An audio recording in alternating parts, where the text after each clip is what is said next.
चलिए, तो हम लोग लगातार डिस्कशन के सीक्वेंस में टीआई का डिस्कशन कर रहे थे, जो कि पीटी के एग्जाम्स में आई। 15 अक्टूबर की शिफ्ट 1 शिफ्ट 2 डिस्कस हो गई थी। टीआई के अलावा जो क्वेश्चंस आए वो इतने सिंपल हैं, उनको क्लास में डिस्कस करने लायक नहीं है, आप स्वयं कर सकते हैं। लेकिन टीआई के पॉइंट्स बन रहे हैं, तो देख सिनेरियो ये है कि आगे आने वाले एग्जाम्स को आप समझ लें। तो आज हम लोग 16 अक्टूबर की शिफ्ट 1 का डिस्कशन करेंगे और ट्राई करेंगे आज हम इसको पूरा कर पाएं। ठीक है, तो पहली टीआई है, फर्स्ट क्वेश्चन है, पढ़ता हूं मैं। निम्नलिखित ग्राफ रेखा आरेख का अध्ययन करें जो 2011 से 2016 तक 6 वर्षों के दौरान प्रत्येक शुरुआत के स्कूल में शामिल होने वाले, स्कूल छोड़ने वाले, स्कूल चल रहा है, हर वर्ष कुछ लोग आते हैं कुछ लोग जाते हैं। मैंने डीआई के लिए पैटर्न में आपको समझाया, नियम है डीआई देखो, चीजें समझ आ जाए, क्वेश्चन पे मूव करो। डीआई समझना है तो पहले डीआई समझने का पूरा प्रयास करो। ठीक है, छात्रों की संख्या दी गई है, तो छोड़ने वाले और ज्वाइन करने वाले। साफ साफ डार्क लाइन स्कूल में शामिल होने वालों की है।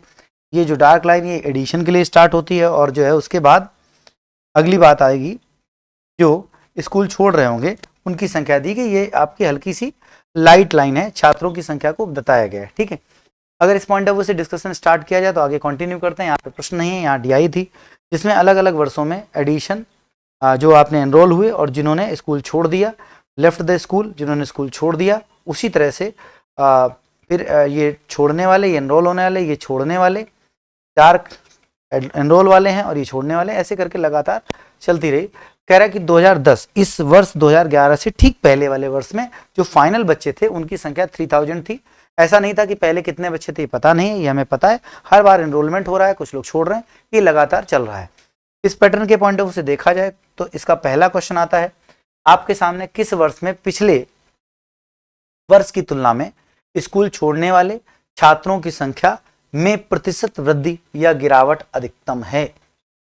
इस बार छात्रों की संख्या से कोई अर्थ नहीं है, इस वर्ष पिछले वर्ष की तुलना में स्कूल छोड़ने वाले छात्रों की संख्या में प्रतिशत वृद्धि या गिरावट, मतलब इंक्रीमेंट और डिक्रीमेंट, मतलब छोड़ने वाले लोग बढ़ गए हों या घट गए हों, दोनों कंसीडर किया जाएगा। जो ज्यादा न्यूमेरिकल वैल्यू रखेगा उसका आंसर टिक किया जाएगा। Which of the year the percentage rise or fall in the number of students who left the school compared to the previous year, पिछले वर्ष की तुलना में। अगर हम बात करें कि हमें कौन कौन से वर्ष कंपेयर करना चाहिए, 2011 को बिल्कुल कंपैरिजन नहीं करना चाहिए, क्योंकि 2010 में कितने लोगों ने छोड़ा या कितने लोगों ने ज्वाइन किया ये हमें पता ही नहीं है। 2013 को देखा है तो 2013 में हमारे पास सिनेरियो है कि यहाँ पर 450 लोग स्कूल छोड़ रहे हैं और पिछले वर्ष 500 ने छोड़ा था। उस कंपैरिजन में 50 कम लोगों ने छोड़ा है 450 के कंपैरिजन। फिर उसका 2012 में देखें तो पिछले वर्ष छोड़ा था 300 ने, इस बार 500 हो गए, तो मतलब 100 लोगों ने ज्यादा, 200 लोगों ने ज्यादा छोड़ा है 300 की तुलना में। इसी तरह से यहाँ देखा जाए तो आपको पता चलता है कि 2014 पिछले वर्ष छोड़ने वाले लोग थे 450, यहाँ 400, तो 50 लोगों ने कम छोड़ा है इन द कंपैरिजन ऑफ 450। ठीक, अधिकतम पूछा गया है। साफ साफ देखा जाए तो आपको क्लियर दिखेगा कि यहाँ पर जो परसेंटेज वैल्यू आएगी वो सबसे ज़्यादा आएगी। यहाँ पर 10% है, यहाँ पर अगर देखा जाए तो 10% से थोड़ा ज़्यादा है, लेकिन यहाँ पर अगर देखा जाए तो 2/3, मतलब जो 66% आएगी। तो अधिकतम परसेंटेज जुड़ने वाले लोग हैं, छोड़ने वाले ज़्यादा नहीं हो रहे। सबसे ज़्यादा इसकी फ्रैक्शन वैल्यू आएगी, छोड़ने और दोनों कंसीडर किया जा सकते हैं। तो सबसे ज़्यादा लोग इस साल जुड़ रहे हैं, छोड़ रहे हैं इन कंपेरिजन टू 200 ज़्यादा लोग छोड़ रहे हैं। तो आंसर क्या आ जाएगा 2012। एग्री होंगे मेरे हिसाब से, आगे कंटिन्यू करते हैं। नेक्स्ट क्वेश्चन, 2012 से 2013 तक स्कूल की संख्या में लगभग कितने प्रतिशत की वृद्धि या कमी हुई। स्कूल में छात्रों की संख्या 2012 से 13, तो हमें 2012 में छात्र निकालने पड़ेंगे। देखो 2011 में 400 लोग जुड़े थे, 300 लोगों ने छोड़ा था, तो रिजल्ट हो गया था +100। यहाँ पर 350 लोग जुड़े थे और 500 लोगों ने छोड़ दिया था, तो 2012 में रिजल्ट हो गया था -150। इस तरह के डीआई मैं पहले पिछले शिफ्ट में करा चुका हूँ आपको, एक क्वेश्चन इस तरह का आया था। और 2012 और 13 में जो जुड़ रहे हैं वो 500, छोड़ रहे हैं 250, तो वृद्धि हो रही 50 की। ठीक, तो 2012 में अगर छात्र देखे हैं तो 100 यहाँ बढ़े, 150 यहाँ कम हुए। तो 2012 में जो छात्र हैं, 2012 में जो छात्र हैं जो अब आपको निकालेंगे, तो यहाँ 100 जुड़े, यहाँ 150 छोड़ा, तो ओवरऑल 50 की कमी। तो आपका 2950, क्योंकि 3000 बच्चे आप लेके चले थे, 3000 में 100 बढ़े, फिर 150 छूट गए 2012 में इतने। तो 2012 का 2013 में फिर 50 बढ़ गए, तो 2013 में अगर छात्रों की संख्या देंगे तो 50 फिर बढ़ जाएंगे, तो हो जाएंगे फिर से 3000। अब आपसे कह रहा है कि स्कूल में स्कूल की संख्या में लगभग कितने प्रतिशत की वृद्धि हुई? 12 से 13। तो वृद्धि कितने की है? 50 की। अगर आप ध्यान देंगे तो आपको दिखेगा वृद्धि कितने की है? 50 की। कहां से? 2012 से, मतलब 2950 इंटू 100। ठीक, तो परसेंटेज निकाल भी सकते हैं। 10% देखें तो 29 आएगा। तो 7 वृद्धि हो रही ना 50 की। तो हाँ, तो यहां पर देखा है तो इंटू 100 कितना परसेंट आया? 1%। हाँ ठीक है, नहीं 29 नहीं आएगा ना, 1% जो आएगा वो आपका 29 आएगा 0.5। तो 1% 29.5 आएगा, ये उससे थोड़ा ज्यादा, लेकिन 2% नहीं पहुंच पाएगा, 2.3 भी नहीं हो पाएगा क्योंकि 58 हो जाता। 1.1 से थोड़ा आगे है तो ये खत्म हो गया, तो 1.7%। समझ में आया? जिस तरह से अप्रोक्सीमेट सोचना हमने सिखाया था, अगर वैसे आप सोच रहे हैं तो कहीं कोई समस्या नहीं आएगी। आगे कंटिन्यू करते हैं। नेक्स्ट क्वेश्चन, 2014 के दौरान स्कूल में पढ़ने वाले छात्रों की संख्या। बस पिछले क्वेश्चन आपने काफी कुछ सॉल्व किया है। तो यहाँ पर पिछले क्वेश्चन में देखें तो यहाँ 3000 हो गई थी। अब इसमें जो है 400-500 जुड़ रहे हैं और ये छोड़ रहे हैं, तो इसका मतलब 2014 में 2014 में 150 प्लस हो रहे हैं। अगर 150 प्लस हो जाएंगे तो कितनी संख्या हो जाएगी? 3150, 3150। This is the answer. ठीक, तो कंसेप्ट अगर आपने पिछले पकड़े हैं तो आप खुद देखिए कि लास्ट क्लासेस को ध्यान में देते हुए इन्हीं पीईटी के 4 डीआई सॉल्व करने के बाद हमारा जो अप्रोच हो कितनी बढ़ रही। तरीका ये होता है कि डीआई पे बहुत सारे क्वेश्चन एक बार सॉल्व कर लिए जाना चाहिए। अगर आप चाहें तो डीआई क्लास 4 पे जो स्टार्ट हुई है उसको एक बार रिव्यू करेंगे तो आसान रहेगा। क्वेश्चन देखिए ध्यान से, दी गई अवधि के दौरान किसी भी वर्ष में स्कूल में शामिल होने वाले छात्रों की न्यूनतम संख्या का स्कूल में छोड़ने वाले छात्रों की संख्या से अनुपात अधिकतम था। तो यह स्कूल में कह रहा है कि शामिल होने वाले छात्रों की संख्या, स्कूल में शामिल होने वाले छात्रों की न्यूनतम संख्या का स्कूल में छोड़ने वाले छात्रों की अधिकतम संख्या का अनुपात। तो दी गई है सबसे ज्यादा शामिल कब हो, सबसे कम शामिल कब हो रहे हैं? तो सबसे कम शामिल हो रहे हैं 350 किसी वर्ष में, किसी भी वर्ष में जाओ सबसे कम शामिल। तो सबसे कम शामिल 2012 में 350, और सबसे अधिक छोड़ कब रहे हैं? जहां ग्राफ छोड़ने वाले सबसे ऊपर हो 500 से ज्यादा किसी वर्ष में नहीं छोड़ा है। तो सबसे कम जुड़ने वाले 350 और सबसे ज्यादा छोड़ने वाले 500, 7:10। दिस इज द रेशियो जो डिमांड है। सबसे कम जुड़ने वाले, सबसे ज्यादा छोड़ने वाले, 500 से अधिक कहीं नहीं है, सबसे ज्यादा छोड़ने वाले, रेशियो ये एक पूरे में देखना होता। एग्री है? अगले क्वेश्चन की तरफ कह रहे 2013 में स्कूल में पढ़ने वाले छात्रों की संख्या। तो आपको याद होगा छात्रों की संख्या, अभी पिछला क्वेश्चन 3000 हो गई थी, है ना। उसके 2016 में स्कूल में पढ़ने वाले छात्रों की संख्या का कितना प्रतिशत थी? अब देखो यहां पर हमने अगर पिछले में सॉल्व किया तो 150 प्लस हो रहा है, तो 3150 हो गई। अब यहां देखो -50 और यहां देखा तो प्लस का 100, समझ में? ये प्लस और ये माइनस, तो इस कंडीशन में -50 3100, 100 जुड़ेंगे तो 3200, तो ये 3200 हो गई। क्वेश्चन ये है कि आप हमको ये बताओ कि 2013 में जो कि 3000 है, 2013 में जो कि 3000 है, छात्रों की संख्या 2016 के छात्रों की संख्या का कितना प्रतिशत? According to question 3000 is what percent of 3200। अब अगर आप ध्यान देंगे तो आपको पता चलेगा कि इससे 10% भी कम नहीं है। 10% 320 होता है, 320 जो न्यूमरेटर है वो 90% अगर होता तो इससे 320 कम होता, तो 10% भी कम नहीं, तो 90% आंसर नहीं होगा, 87 नहीं होगा, 89 होगा, 93। खत्म। सोचना सीखिए, इसका 10% 320, तो अगर 10% कम कर देंगे मतलब इसका जो 90% होगा वो हो जाए कितना? 2880। 2880 ज्यादा मतलब 90% से ज्यादा है, 90% से ज्यादा 93 आंसर। समझ में आया? तो इस तरह से ये आपकी डीआई थी जिसमें हम लोगों ने अलग अलग क्वेश्चन समझे और बहुत सरल पाई, क्योंकि हमने इस कंसेप्ट पर क्वेश्चंस को ऑलरेडी बात कर लिया था, तो मेरे लिए और आसान हो गई थी। ठीक है, और आप भी समझ रहे होंगे कि जैसे हम पहली क्लास में जब बात कर रहे थे पीटी के इसी पेपर में, तो हम बहुत सारे कंसेप्ट डिस्कस करना चाह रहे थे क्योंकि हमने आपको कुछ नहीं सिखाया था। लेकिन जब यहाँ आते आते हमने देखा कि हमने मैक्सिमम चीजें आपको ऑलरेडी समझा ली थी, तो हमारा बात करने का पैटर्न बदलेगा। इन द सेम वे आपके सोचने का भी तरीका बदल गया होगा। क्वेश्चन बढ़ते हैं 6 to 10, जो अगली डीआई है जिसमें डेटा दिया गया, दंड आरेख बार ग्राफ में अध्ययन करें और उस पर आधारित प्रश्नों के उत्तर दें। Study the bar graph and answer the questions based on it. ये 30 विगत वर्षों में कंपनी द्वारा मोबाइल का उत्पादन, वो भी लाख में, इन द लैक्स, 1 लाख मतलब होता है 10 टू पावर 5 का मल्टीप्लाई, ठीक है। तो 30 का मतलब 30 लाख, 30 इंटू 10 टू पावर 5। यहाँ तो बात समझ आ गई। ये अलग अलग वर्ष दिए गए जिनमें उनमें बेस्ड ऑन द ग्राफ उनमें कंपनी में आधारित प्रश्नों के आधार जिसमें मोबाइल का उत्पादन समझाने का प्रयास किया गया। थोड़ा और आगे कंटिन्यू करते हैं, नेक्स्ट क्वेश्चन की तरफ बढ़ते हैं। 2005 और 2006 का औसत उत्पादन निम्नलिखित में से किस वर्ष के युग्म और औसत उत्पादन से ठीक बराबर था? कह रहा है 2005 और 2006 का औसत उत्पादन, 2005 और 2006 का औसत उत्पादन 125 का एवरेज, ठीक, दैट इज 62.5 लाख, ये एवरेज था किसका? 2005 और 2006 का औसत उत्पादन, वो भी लाख। अब आगे कह रहा है किस वर्ष के युग्म के औसत उत्पादन के ठीक बराबर था। अब आपको ये कैलकुलेट करने की भी जरूरत नहीं है, जिसका सम उतना ही होगा। जैसे 125 हो रहा है तो हम गए 6 और 7, 6 और 7, 125 हो रहा है, खत्म। 4 और 5, 4 और 6, 4 और 6 नहीं, फिर देखो 4 और 5, 2 और 7 हो गया आंसर। तो जिनका सम इक्वल उनका एवरेज इक्वल, चाहे तो एवरेज भी निकाल सकते हैं, लेकिन एवरेज निकालने मतलब ही क्या निकला, क्योंकि जब टर्म्स की संख्या सेम है तो इनका जो सम है जिसका जिन दो का सम के बराबर होगा, तो इनका सम इन दो के सम जो कि 45 एंड 80 है, तो ये भी 125 और इनको जोड़ा तो ये भी 125। जब इनका सम बराबर इन दो वर्षों का और इन दो वर्षों का, तो उनका एवरेज भी आपस में बराबर होगा। एग्री है? आगे कंटिन्यू करते हैं। नेक्स्ट क्वेश्चन है 2003 से 2004 तक मोबाइल के उत्पादन में लगभग प्रतिशत गिरावट। बड़ा सरल है, 2003 से 2004 कितनी गिरावट हुई?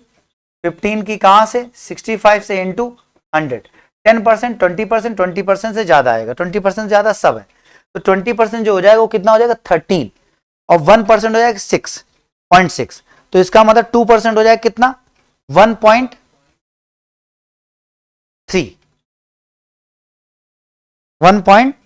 तो होगा 14.3। इसका मतलब जो अब 22% होगा वो 14.3 होगा, 22% से भी ज्यादा। ये खत्म, 27 हो नहीं सकता, 29 पे पहुंच नहीं पाओगे, 22 से थोड़ा ज्यादा 23 अप्रोक्सीमेटली नहीं आया। दिखाई दे रहा? नहीं दिखाई दे रहा? नंबर्स का गेम है ये। हमने देखा इसका 10%, 6.5, 20%, 13, अब बचा 2 का, तो 0.6 का डबल, तो 65 का दुना 130, इसका मतलब 1.3, 1.3 मतलब 14.3, 14.3 पर मैं पहुंच गया हूं 22% करने पर, मतलब 22% से थोड़ा ज्यादा, तो 22 तो ऑप्शन नहीं, उससे ज्यादा 23, दैट्स ऑल। आगे बढ़िए।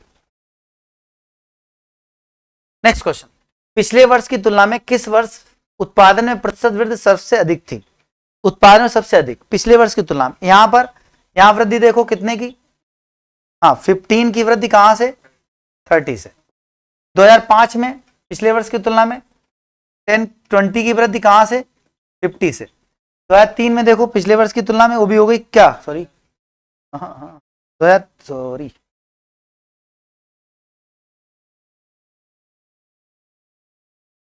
2003 में पिछले वर्ष की तुलना में, 2003 में पिछले वर्ष की तुलना में 20 फ्रॉम 45। फिर देखो 2007 में पिछले वर्ष की तुलना में 25 55 से। अब देखो इन दोनों को देखो, 20 से और 20 45 से, तो किसी भी स्थिति में ये ज्यादा नहीं आएगा। 2005 की कहानी खत्म, ठीक। अब इन दोनों को देखो, यहां पर देखा जाए तो ये आपका जो है वो आपका 50% है। क्या ये 50% है? कभी नहीं है। अरे ये आधा है ना 50%, क्या ये 50% है? नहीं है। मतलब इन सब में ये ज्यादा एकदम क्लियर नजर आ रहा है, सबसे ज्यादा ही क्लियर नजर आ रहा है। समझ में आ रहा है? डीआई सॉल्व करने का पैटर्न चेंज हुआ, ऐसे सॉल्व करना है, क्वेश्चन देखना, उड़ाना है। और कंपटीशन में अगर वास्तव में अच्छी डीआई बनती तो ऐसी ही बनती जिसमें टाइम बचाया जा सके। और कैलकुलेटिव भी आती है, कैलकुलेटिव आती है तो कैलकुलेशन करिए, कोई समस्या नहीं। अगला सवाल, दिए गए कितने वर्षों में मोबाइल का उत्पादन दिए गए वर्षों के औसत उत्पादन से अधिक था? इस कंडीशन में हमको एवरेज निकालना पड़ता है। ऐसी कंडीशन में एवरेज निकालने के लिए ऐसा बिल्कुल नहीं करते हैं कि सबको जोड़ो और एवरेज निकालो, ठीक। हमने एक डिवीजन का पैटर्न समझाया था। अगर यहाँ वर्ष देखे जाए तो 1 2 3 4 5 6 7 और 8 वर्ष हमारे पास है, और 8 वर्षों का एवरेज निकालना है। अगर आप एवरेज की कुछ क्लासेस याद करें, एवरेज बहुत अच्छा टॉपिक है, उस समय जैसे जो डिस्कस होता है किसी क्लास में, तो आपको नंबर्स का वहां शिफ्टिंग समझ आई जाती है कि कैसे इधर से इधर डेटा मूव कर रहा है। तो अगर इसका एवरेज से अधिक, तो एवरेज से देखो तो पहले देखो सबसे कम कौन? 30, ऐसे कट मार दो, मार दिया कट, कट मारा। इसके बाद कितना ज्यादा 15, 15 इसके बाद कितना ज्यादा 35, इसके बाद कितना ज्यादा 20, इसके बाद कितना ज्यादा 40, इसके बाद कितना ज्यादा 25, इसके बाद कितना ज्यादा 50, इसके बाद कितना ज्यादा। तो सबसे कम वाले को छोड़कर बाकी सबके बचे हुए डेटा को जोड़ लो। हो सकता है आपको मन करे मैं सबको जोड़ूंगा, आप सबको जोड़ लो। तो बचे हुए डेटा को जोड़ो, कितना है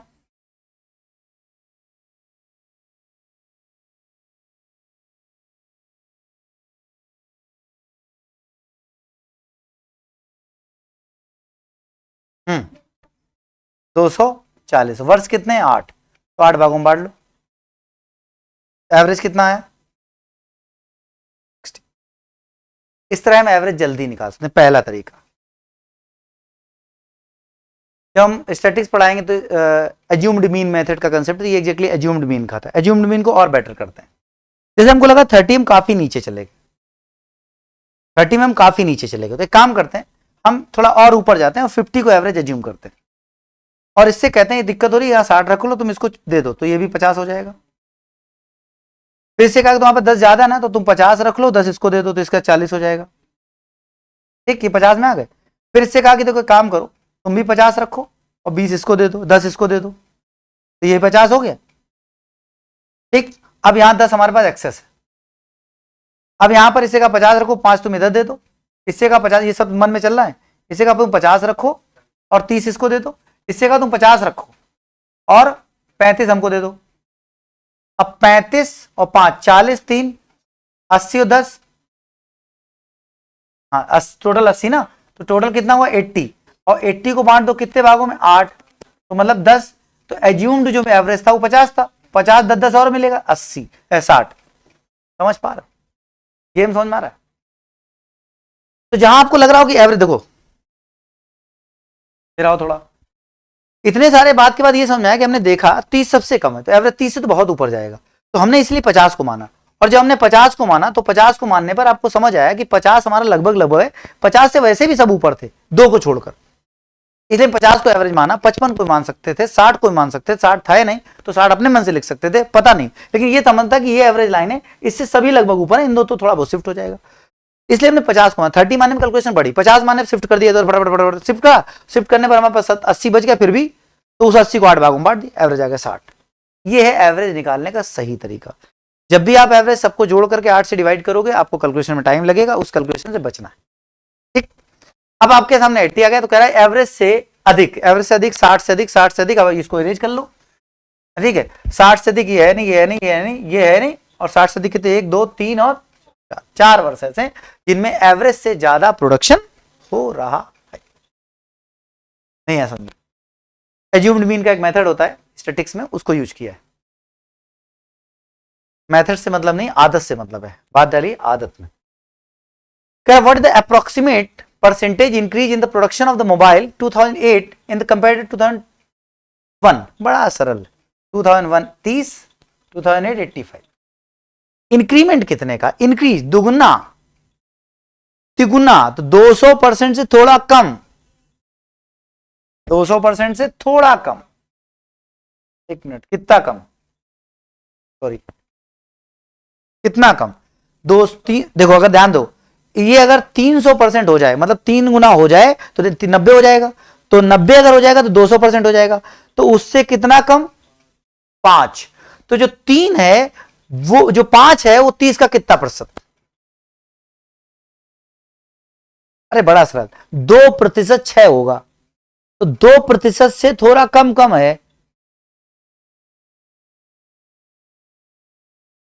नहीं आया।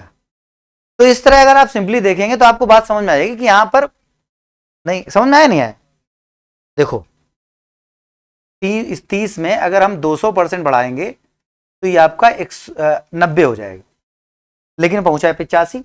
तो जो 5 अगर हमें कम करना है तो 5 इसका कितना प्रतिशत, तो हम पाएंगे ये आपका 2% 6 होता है, 2% से इसका जो है इसका 1% होगा, सॉरी 5%, एक मिनट, हाँ इसका जो 10% है वो 3 होगा, 10% से थोड़ा कम, 10% से थोड़ा ज्यादा, तो जो 5 आएगा वो आपका 30 का कितना प्रतिशत, तो आप पाएंगे कि 16% का ये घटेगा, आंसर सी है। ठीक है, तो ऐसे कर लेंगे, समझ आ गया। बाकी चाहे तो सीधे सीधे कर सकते थे, लेकिन आसान था, मतलब एग्जैक्टली हम करते कितना 55 का इंक्रीमेंट फ्रॉम 30।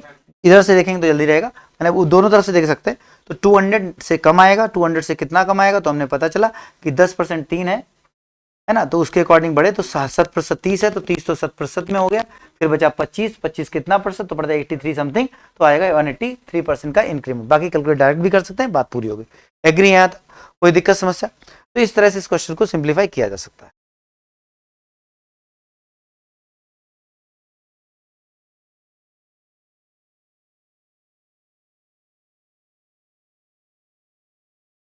ठीक, आगे बढ़ते हैं। नेक्स्ट क्वेश्चन 11 से 15 हमें विभिन्न 5 कंपनियों द्वारा इन कंपनियों के काम को करने वाले कर्मचारियों की संख्या को दर्शाया गया। तो यहाँ से हम लोग अगली डीआई नेक्स्ट क्लास में डिस्कस करेंगे। तो 2 डीआई फिर से अगली क्लास में डिस्कस करेंगे। 16 तारीख शिफ्ट 1 की 2 डीआई कंप्लीट, 2 डीआई अगली क्लास में, तो 2 पार्ट में इस पेपर को भी कंप्लीट कर लेंगे। Okay, thank you. इतना लेट आता कोई क्लास?